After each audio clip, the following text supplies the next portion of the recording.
Hi friends, இந்த வீடியோவில் வந்து நம்ம என்ன பார்க்க போகிறோம் அப்படின்னு கேட்டிங்கன்னா, இப்போ வந்து நம்மளோட சூர்யாவோட one of the career best திரைப்படமான கஜினி திரைப்படத்தில் வந்து ஃபர்ஸ்ட் வந்து நம்ம சூர்யாவே நடிக்கவில்லையா. ஸோ முதல்ல வந்து இவர் தான் வந்து தேர்வாயிருக்கார். ஆனால் வந்து சில பல காரணங்களால் இந்த திரைப்படத்தில் அந்த முன்னணி நடிக்க முடியல.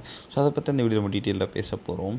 இப்போ வந்து தமிழ் சினிமாவில் பல வருடங்களுக்கு முன்பே வந்து கஜினி திரைப்படம் வந்து பெரிய பெரிய ஹிட்டான திரைப்படங்கள் அதுவும் ஒன்று அப்படின்னு சொல்லலாம். அண்ட் ஏஆர் முருகதாஸுக்கு செம்ம பெரிய ஒரு திரைப்படமாக அவர் கரியரில் அமைஞ்ச திரைப்படம். அண்ட் ஆஸ் வெல் அஸ் வந்து சூர்யாவுக்கும் வந்து அந்த பீக் ஸ்டேஜில் அந்த ஒரு திரைப்படம் பெரிய பெரிய பிளாக் பஸ்ட் ஆச்சு.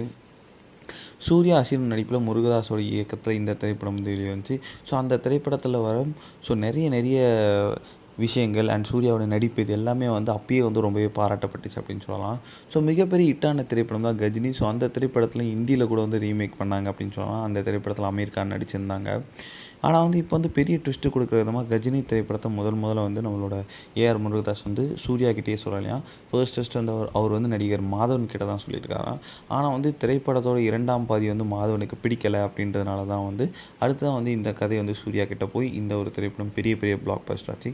சப்போஸ் மாதவன் வந்து இந்த திரைப்படத்தில் நடிச்சிருந்தால் அது எப்படி இருக்கும் அப்படின்ட்டு மறக்காமல் கமெண்ட் பண்ணுங்கள்.